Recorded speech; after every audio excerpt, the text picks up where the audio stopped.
Hello everybody, this is Shagun Smith Francis and you're watching Teach Me SF. In today's session, we will be discussing the structure of Indian banking system.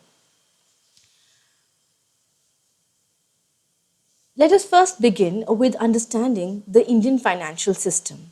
Our banking system is a part of the Indian financial system, and the financial system comprises of financial institutions, financial markets, financial instruments, and financial services. Financial institutions include banking institutions and non-banking institutions. The banking institutions are the commercial banks and the cooperative banks, and the non-banking institutions are development banks, investment institutions and specialized institutions, and other NBFCs and other facilities. Then financial markets constitute money market and a capital market, and the financial instruments are term instruments and type instruments. Term instruments include short-term, medium-term and long-term instruments, and types are primary securities and secondary securities. The financial services include asset and fund-based leasing, hire purchase, consumer credit, bills discounting, venture capital, housing finance, insurance and factoring.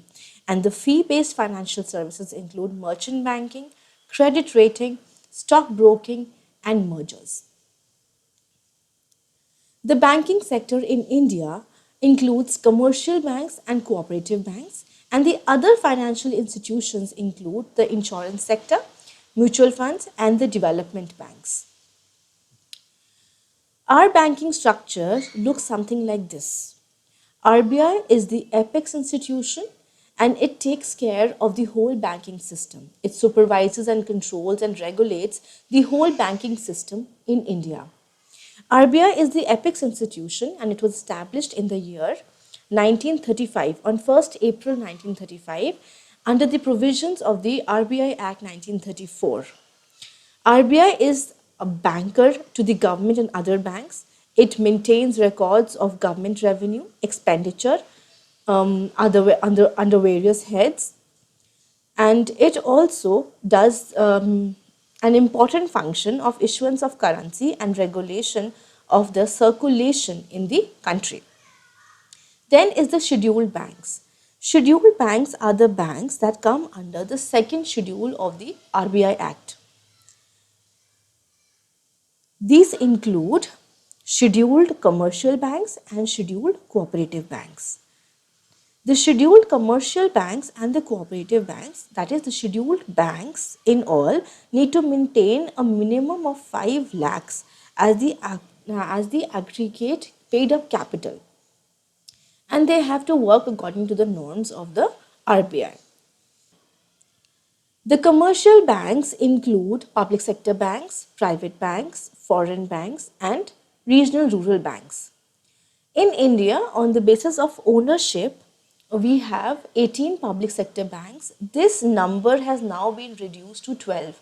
In the year 2019, it was 18 public sector banks. Then we had private sector banks, 22, foreign banks and regional rural banks.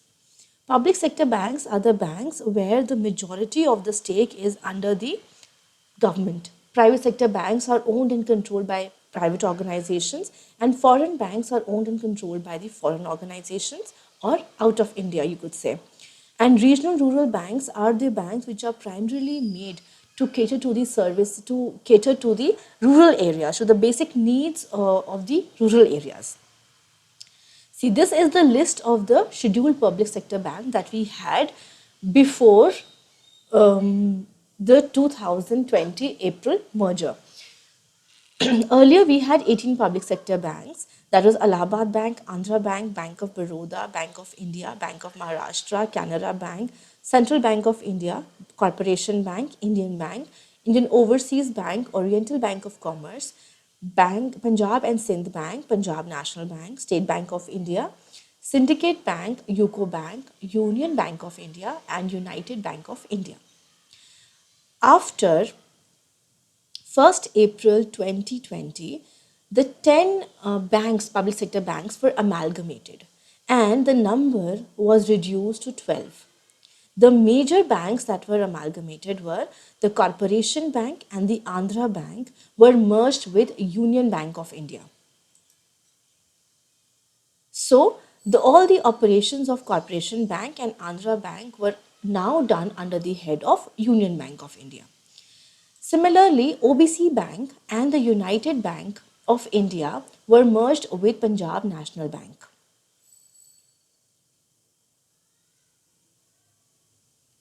And after the merger, Punjab National Bank became the second largest public sector bank after State Bank of India.